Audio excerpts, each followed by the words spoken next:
Louvado seja o nosso Senhor Jesus Cristo, para sempre seja louvado. Vamos dar continuidade então, meus irmãos, no Evangelho segundo São Lucas. Nós estamos aí então caminhando no Evangelho segundo São Lucas, esse evangelho maravilhoso, né? Que tem preenchido o nosso coração, enriquecido a nossa vida. Nós fizemos até o capítulo 4 de São Lucas, nós vamos fazer então hoje o capítulo 5 e 6. Vamos pedir ao Espírito Santo a graça nesse dia para que nós sejamos preenchidos, lavados, restaurados. Nós te pedimos, Espírito Santo, que tu venhas em nosso auxílio. Em nome do Pai, do Filho e do Espírito Santo. Amém. Vinde, Espírito Santo, e enchei os corações dos vossos fiéis, e acendei neles o fogo do vosso amor. Enviai-nos, ó Pai, o vosso Espírito, e tudo será criado, e renovareis a face da terra. Oremos. Ó Deus, que instruíste os corações dos vossos fiéis com a luz do Espírito Santo, fazei que apreciemos retamente todas as coisas segundo o mesmo Espírito e gozemos sempre de sua consolação por Cristo Senhor nosso. Amém. Vamos então, Lucas 5. Estando Jesus um dia à margem do lago de Genezaré, o povo se comprimia em redor dele para ouvir a palavra de Deus. Vendo duas barcas estacionadas à beira do lago, pois os pescadores haviam descido dela para consertar as redes, subiu a uma das barcas, que era a de Simão, e pediu-lhe que a afastasse um pouco da terra. E sentado, ensinava da barca o povo. Maravilha, gente. Então a gente já vê poucos versículos, 3 versículos aqui, o quanto já fala o nosso coração, né? Jesus, que um dia estando ali à margem do lago de Genezaré, meu sonho aí na Terra Santa, ir lá no lago de Genezaré, Mar da Galileia.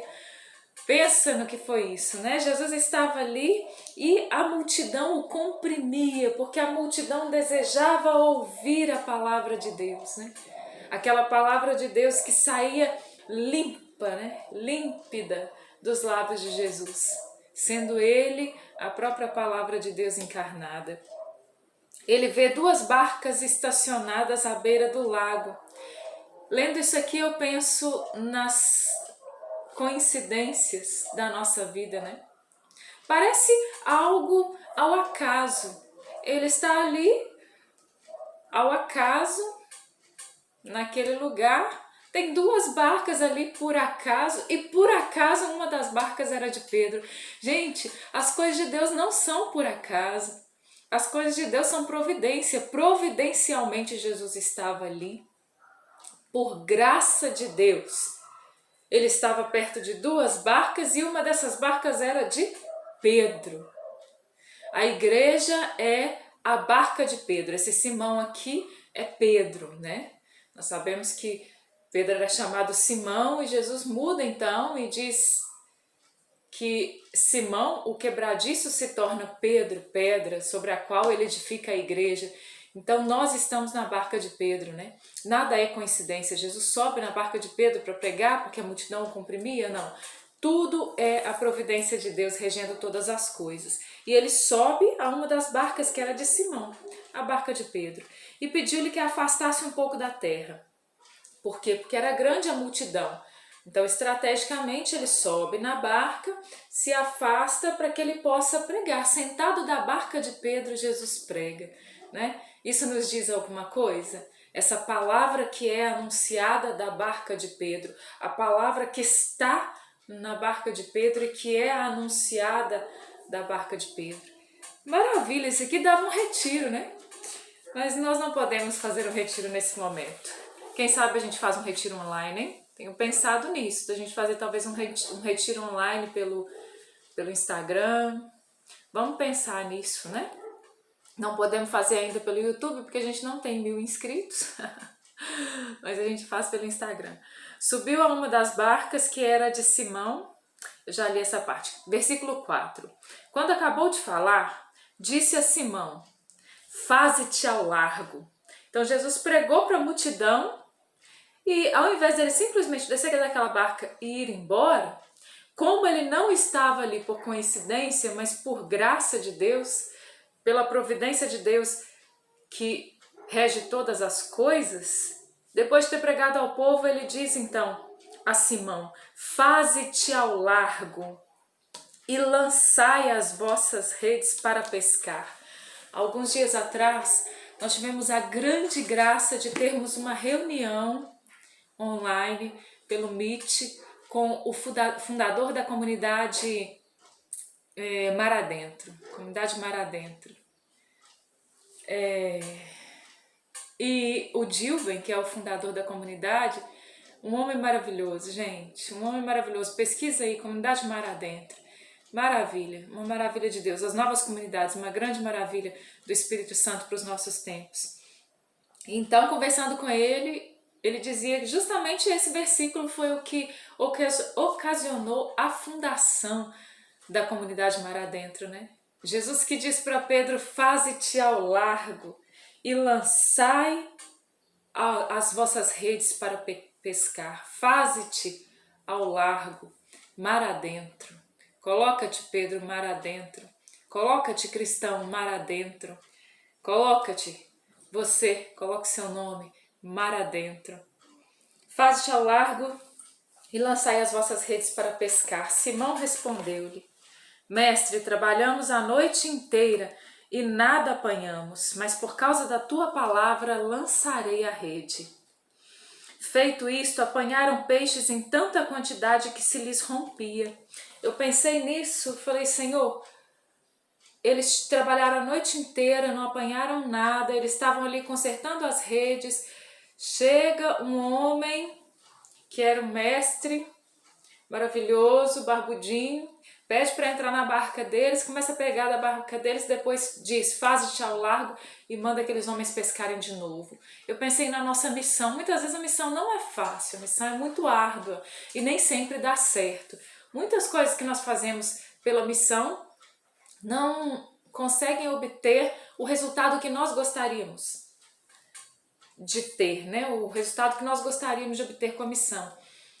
Mas quando Jesus entra e Jesus diz para nós: faze-te ao largo, e Jesus diz: lançai as vossas redes para pescar, nós precisamos fazer como Pedro fez. Mestre, trabalhamos a noite inteira e nada apanhamos, mas por causa da tua palavra lançarei a rede. Eu faço desta a minha oração nesse dia: Senhor Jesus, até aqui nós nada apanhamos, mas por causa da tua palavra, Senhor, eu lançarei as redes. Aquilo que o Senhor me pede para fazer hoje, Jesus, eu vou fazer, mesmo sem entender. Pedro não entendeu porque Jesus falava aquilo com ele. Porque ele era pescador, Jesus não era. Jesus não entendia nada de pesca. Pedro tinha uma companhia de pesca. Mas por causa da palavra de Jesus, ele fez aquilo que Jesus mandou. Eu não entendo, Senhor, porque o Senhor está me mandando fazer o que o Senhor está me mandando fazer hoje, mas eu vou fazer. Eu vou fazer aquilo que o Senhor está me mandando, mesmo sem entender. Feito isso, apanharam peixes em tanta quantidade que as redes se lhe rompiam. Acenaram aos companheiros que estavam na outra barca para que viessem ajudar. Eles vieram e encheram ambas as barcas, de modo que quase iam ao fundo. Vendo isso, Simão Pedro caiu aos pés de Jesus e exclamou: retira-te de mim, porque sou um homem pecador. Retira-te de mim, Senhor, pois sou um homem pecador. É que tanto ele quanto seus companheiros eles estavam assombrados por causa da pesca que haviam feito. O mesmo acontecera a Tiago e João, os filhos de Zebedeu, que eram seus companheiros. Então Jesus disse a Simão: não temas, doravante serás pescador de homens. Meu Deus, a missão de Pedro, o chamado de Pedro, a vocação de Pedro. Não temas, doravante serás pescador de homens. Não é essa também a minha vocação e a sua? Atracando as barcas à terra, deixaram tudo e o seguiram. Meu Deus, com poucos instantes, com uma realidade ali onde Jesus entra em cena e Jesus já rouba o coração daqueles homens, né? Quando Jesus entra em cena na nossa vida, ele rouba o nosso coração, né? roubar o nosso coração aqui no melhor sentido da palavra, né? Mas Ele nos conquista. E tendo nos conquistado, só nos cabe uma coisa: atracando as barcas, deixaram tudo e o seguiram. Senhor, Tu me olhastes nos olhos, a gente canta isso na igreja, não é? Senhor, Tu me olhastes nos olhos e a sorrir pronunciaste o meu nome. Lá na praia eu larguei o meu barco, junto a Ti buscarei outro mar. É o que me resta, Senhor, porque eu não sei mais viver sem Ti, né? É isso. Cura de um leproso. Jesus então aparece para Jesus, né? Estando ele numa cidade, saindo da cena aqui da barca, né? Aparece para ele um homem cheio de lepra e diz a ele: Senhor, se queres, podes limpar-me. Jesus estendeu a mão, tocou-o e disse: Eu quero ser purificado. Jesus cura aquele homem então da lepra imediatamente. E ele fala então: vai, mostra-te ao sacerdote e oferece pela tua purificação o que Moisés prescreveu para lhe servir de testemunho. Entretanto, espalhava-se mais e mais a sua fama e concorriam grandes multidões para o ouvir e ser curadas de suas enfermidades. Mas ele costumava retirar-se a lugares solitários para orar. Nós temos nos retirado para orar. Meu irmão, minha irmã, nós precisamos nos retirar para orar. Nós precisamos nos retirar para orar. Se Jesus fazia isso, quanto mais eu não preciso fazer. Eu, pobre pecadora limitada, não preciso fazer. Eu preciso me retirar para orar. E o Senhor nos deu o exemplo. Entramos então na cura do paralítico. Jesus que se coloca ali, cercado, sobretudo dos fariseus e dos doutores da lei. E por cima da casa onde Jesus estava, retiram as telhas e descem diante dele um paralítico. Aqueles amigos que apresentam o paralítico a Jesus para que Jesus o curasse. E abriram o telhado porque não tinha como entrar pela porta. Cheia, a casa estava lotada, a frente da casa estava lotada. Como chegar com esse paralítico diante deles? Então, esse paralítico numa maca, eles descem por cima do telhado diante de Jesus. Tamanha a fé daqueles homens, porque eles sabiam que Jesus podia curar aquele paralítico. Versículo 20, vendo a fé que tinham, disse Jesus: meu amigo, os teus pecados te são perdoados. Vendo a fé dos amigos, Jesus disse para o paralítico: teus pecados te são perdoados. Não é verdade que para a cura das nossas paralisias, muitas vezes o que nós precisamos é que os nossos pecados sejam perdoados? Nós precisamos pedir ao Senhor o perdão dos nossos pecados, nós precisamos acreditar na misericórdia de Deus, nós precisamos buscar o sacramento da confissão, nós precisamos nos abrir a esse sacramento que é um sacramento de cura, e maravilhas começam a acontecer na nossa vida e nós somos curados de tantas paralisias quando nós nos deixamos perdoar pelo Senhor. Então os escribas e fariseus começam a pensar e a dizer: quem é esse homem que profere blasfêmias? Quem é que pode perdoar pecados, senão unicamente Deus? Deus só pode perdoar e esse homem está perdoando pecados? Quem é esse homem? E Jesus então, penetrando nos seus pensamentos, replicou-lhes: que pensais nos vossos corações? O que é mais fácil dizer? Perdoados te são os pecados, ou levanta-te e anda? Ora, para que saibais que o Filho do Homem tem na terra poder de perdoar os pecados, disse ao paralítico: eu te ordeno, levanta-te, toma o teu leito e vai para a tua casa. No mesmo instante levantou-se à vista deles, tomou o leito e partiu para casa glorificando a Deus. Todos ficaram transportados de entusiasmo e glorificavam a Deus, e tomados de temor diziam: vimos hoje coisas maravilhosas. Depois disso, ele saiu e viu sentado ao balcão um coletor de impostos. Então, ele que se encontrou com Pedro, Tiago e João na pesca milagrosa, como nós dissemos então, não ocasionalmente, mas por providência de Deus, ele agora vai encontrar um outro dos apóstolos, Levi, que é o mesmo que Mateus, né? Ele encontra-se com Mateus, com Levi. Depois disso, ele saiu, viu sentado então Levi, e ele disse para Levi: segue-me. Só isso, gente. Ele chegou, viu sentado no balcão um coletor de impostos por nome Levi e disse-lhe, segue-me. Jesus não precisa fazer muita coisa na nossa vida para revolucionar, é só ele entrar em cena. Se nós tivermos a coragem de nos deixarmos encontrar pelo Senhor, se nós tivermos a coragem de termos autenticamente um encontro pessoal com Jesus, Jesus não precisa fazer muita coisa nem falar muita coisa. Basta nos olhar nos olhos e dizer, segue-me, como ele fez com Levi, deixando ele tudo. Levantou-se e o seguiu. Quem é que tem o poder de fazer isso? Só Jesus. Levi deu-lhe um grande banquete em sua casa. Vários desses fiscais e outras pessoas estavam sentados à mesa com ele. Os fariseus e os seus escribas puseram-se a criticar e perguntaram aos discípulos, por que comeis e bebeis com os publicanos, pessoas de má vida? Respondeu Jesus, não são os homens de boa saúde que necessitam de médico, mas sim os enfermos. Eu não vim chamar à conversão os justos, mas os pecadores. Se você é pecador, meu irmão, minha irmã, como eu, nós pecadores, nós somos chamados à conversão. Jesus veio para os pecadores, bendito seja o Senhor, e Ele nos chama à conversão. Eles então lhes disseram, os discípulos de João, os discípulos dos fariseus jejuam com frequência e fazem longas orações, mas os teus comem e bebem.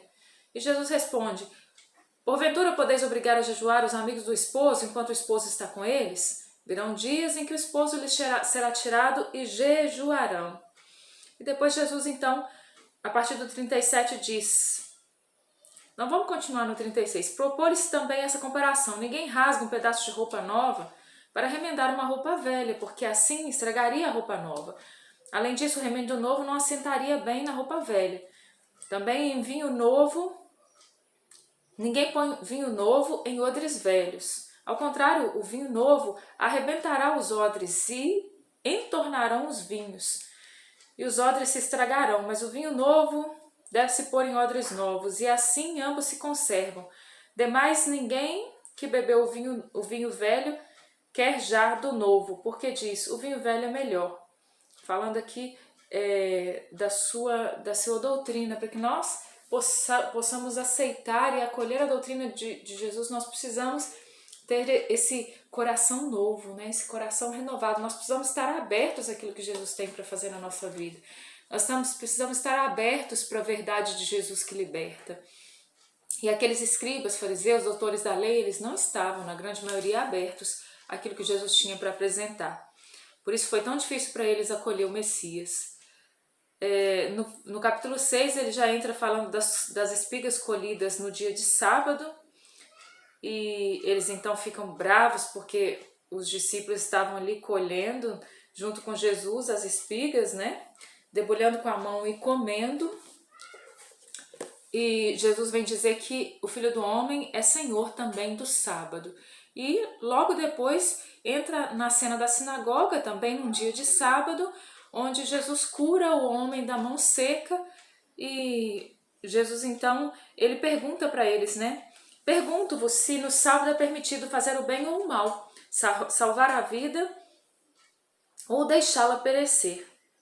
E aí ele cura aquele homem e eles ficam então cheios de furor contra Jesus, né? Jesus que vem mostrar essa liberdade, né? Nós que não estamos escravizados por causa do sábado, nem estamos escravizados no sábado, o homem é senhor do sábado e não o sábado é senhor do homem. Jesus vem deixar isso claro. Tem gente que até hoje, mais de 2000 anos depois, fica batendo nesse negócio de sábado, gente. Por favor, né? E então ele vem dizer, o Filho do Homem é Senhor do sábado. Então, tanto no tempo quanto no espaço, né? Eles aqui colhendo as espigas no dia de sábado, ele ali depois na sinagoga. Jesus é o Senhor. Jesus é o Senhor de tudo. E o sábado foi feito para o homem, né? Entramos então aqui na cena da escolha dos 12 apóstolos, no versículo 12 do capítulo 6, naqueles dias Jesus retirou-se a uma montanha para rezar. Olha Jesus rezando de novo. Passou aí a noite toda orando a Deus. A noite toda Jesus passou em vigília orando. Para que ele orou a noite inteira? Para que Jesus se colocou a rezar? Porque ao amanhecer chamou seus discípulos e escolheu 12 entre eles, que chamou de apóstolos para tomar decisões Sobretudo decisões sérias na nossa vida nós precisamos rezar, gente. Se Jesus rezou para tomar essa decisão séria, escolher os 12, quanto mais eu e você. Que o Senhor nos dê a graça da oração. A partir do versículo 17 aí, a gente vai ver que o povo, Jesus desce para a planície, todo o povo procurava tocá-lo, pois saía dele uma força que curava todos. Então ele começa a proclamar aqui esse sermão que lá em Mateus é o sermão da montanha, aqui em Lucas é o sermão da planície. Então ele ergueu os olhos para os seus discípulos e disse, eu quero ler com você porque é muito maravilhoso, né? Bem-aventurados vós que sois pobres, porque vosso é o reino de Deus. Bem-aventurados vós que agora tendes fome, porque sereis fartos. Bem-aventurados vós que agora chorais, porque vos alegrareis. Bem-aventurados sereis quando os homens vos odiarem, vos expulsarem, vos ultrajarem, quando repelirem o vosso nome como infame, por causa do Filho do Homem. Alegrai-vos naquele dia e exultai, porque grande é o vosso galardão no céu. Era assim que os pais deles tratavam os profetas. Mas ai de vós, ricos, porque tendes a vossa consolação. Ai de vós que estáis fartos, porque vireis a ter fome. Ai de vós que agora rides, porque gemereis e chorareis. Ai de vós quando vos louvarem os homens, porque assim faziam os pais deles aos falsos profetas. Digo-vos a vós que me ouvis, amai os vossos inimigos, fazei bem aos que vos odeiam, abençoai os que vos maldizem e orai pelos que vos injuriam. Ao que te ferir numa face, oferece-lhe também a outra, e ao que te tirar a capa, não impeçais de levar também a túnica. Dá a todo o que te pedir, e ao que tomar o que é teu, não lhe reclames. O que quereis que os homens vos façam, fazei-o vós a eles. Se amais somente os que vos amam, que recompensa mereceis? Também os pecadores amam aqueles que os amam. E se fazeis bem só aos que vos fazem bem, que recompensa mereceis? E se fazer o bem, pois o mesmo fazem também os pecadores. Se emprestais àqueles de quem esperais receber, que recompensa mereceis? Também os pecadores emprestam aos pecadores para receberem outro tanto. Pelo contrário, amai os vossos inimigos, fazei bem e emprestai, sem daí esperar nada. E será grande a vossa recompensa e sereis filhos do Altíssimo, porque Ele é bom para com todos, os ingratos e os maus. Sede misericordiosos, também vosso Pai é misericordioso. Não julgueis, não sereis julgados, não condeneis e não sereis condenados, perdoai, sereis perdoados, dai e dar-se-vos-á. Será colocado em vosso regaço medida boa, cheia, recalcada e transbordante, porque com a mesma medida com que medirdes, sereis medidos vós também. A justa medida do Evangelho, a justa medida de Jesus Cristo, a justa medida da pregação de Jesus.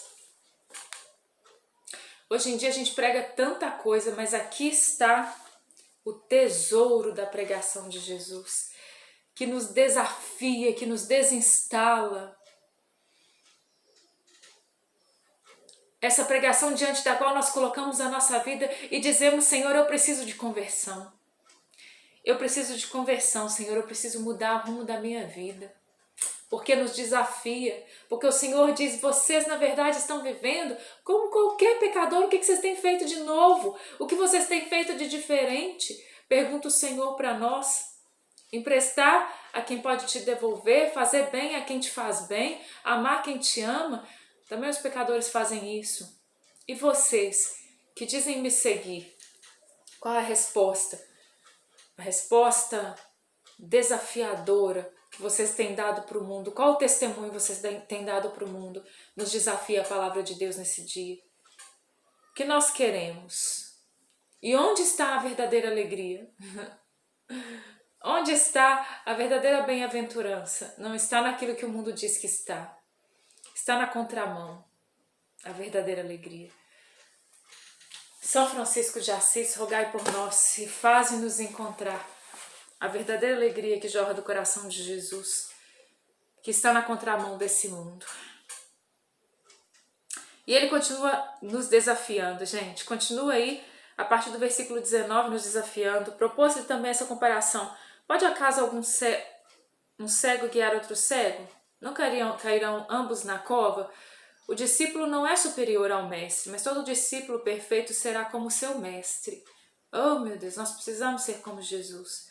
Por que vês o argueiro no olho do teu irmão, não reparas na trave que está no teu olho? Como podes dizer a teu irmão, deixa, meu irmão, tirar a trave do teu olho, tirar o argueiro do teu olho, quando não vês a trave no teu próprio olho? Hipócrita, tira primeiro a trave do teu olho, depois enxergarás para tirar o argueiro do olho do teu irmão. Meus irmãos, quando a gente lê a palavra de Deus, a gente vai vendo a palavra de Deus nos desafiando, não vamos pensar no outro, não. Diante dessa passagem aqui de Lucas 6, vamos pensar em nós e colocar o nosso nome aqui. E ver de que lado nós estamos, e ver como nós estamos vivendo, né? Porque às vezes a gente até escuta essas coisas e fala assim, a gente pensa, o meu marido, a minha esposa, o meu filho, o meu pai, a minha mãe, o meu sogro, minha sogra, o meu amigo, aquela pessoa, ou o meu inimigo, né? Aí a gente pensa mais rápido ainda. Aquele que pisou no meu calo, aquele que me maltratou, aquele que fez isso, não. Vamos pensar em nós, vamos tirar primeiro a trave que está no seu olho, aí no nosso olho, e vamos então enxergar para depois tirar o cisco do olho do irmão, né? Uma árvore boa não pode dar frutos maus, uma árvore má não pode dar bom fruto. Isso aqui é uma boa medida do evangelho, né? Para a nossa vida, para que nós saibamos, olha, deixa eu ver os frutos que eu dei na minha vida, deixa eu ver os frutos que eu tenho produzido. Se são frutos bons, eu sei que árvore eu sou. Também para a gente medir as realidades que estão ao nosso redor. Vamos ver os frutos, e para os frutos a gente vê a árvore. Porquanto cada árvore se conhece pelo seu fruto. Não se colhem figos dos espinhos e nem se apanham uvas dos abrolhos. O homem tira coisas boas do seu bom tesouro, o bom homem. E o homem mau tira coisas más do seu mau tesouro, porque a boca fala daquilo que o coração está cheio. No final das contas, a gente pode até tentar ter uma aparência diante dos homens, mas aquilo que está no nosso coração, no final das contas, é o que a gente tem para oferecer. A gente pode até fingir por um tempo, mas não por muito tempo, porque o que a gente tem para oferecer verdadeiramente é aquilo que está no nosso coração. E se aquilo é bom, a gente vai oferecer coisas boas. Se aquilo é ruim, nós só temos coisas ruins para tirar lá de dentro. Por que me chamais Senhor, Senhor, e não fazeis o que vos digo? Ai, meu Deus, Charlene, por que você me chama de Senhor, Senhor, e você não fala o que eu falo para você fazer? Todo aquele que vem a mim, ouve as minhas palavras e as pratica, eu vos mostrarei a quem é semelhante. É semelhante ao homem que, edificando a sua casa, cavou bem fundo, pôs os alicerces sobre a rocha. As águas transbordaram, precipitaram-se as correntes contra aquela casa e não a puderam abalar porque ela estava construída sobre a rocha, diz Mateus. Aqui Lucas diz porque ela estava bem construída. Nós temos que edificar bem a nossa casa. Mas aquele que as ouve e não as observa é semelhante ao homem que construiu sua casa sobre a terra movediça, sem alicerces. A torrente invadiu aquela casa e logo ela ruiu. E foi grande a ruína daquela casa.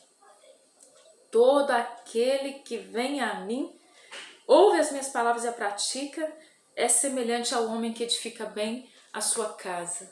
Eu preciso ir a Jesus, ouvir a Jesus e praticar o que Ele diz. É isso. Que o Senhor nos ajude a fazer a vontade de Deus. Que o Senhor nos ajude a ter uma vida de oração. Que o Senhor nos ajude a ajustar a nossa vida ao Evangelho. Por mais que o Evangelho seja difícil às vezes, duro às vezes, por mais que seja na contramão daquilo que a gente foi ensinado, que o Senhor nos auxilie. Que o Espírito Santo venha em nosso auxílio nesse dia, pela intercessão da Virgem Maria.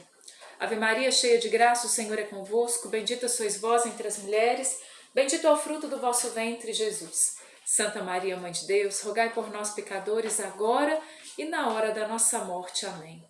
Glórias ao Pai, ao Filho e ao Espírito Santo, como era no princípio, agora e sempre. Amém. Louvado seja o nosso Senhor Jesus Cristo, para sempre seja louvado. Em nome do Pai, do Filho e do Espírito Santo. Amém.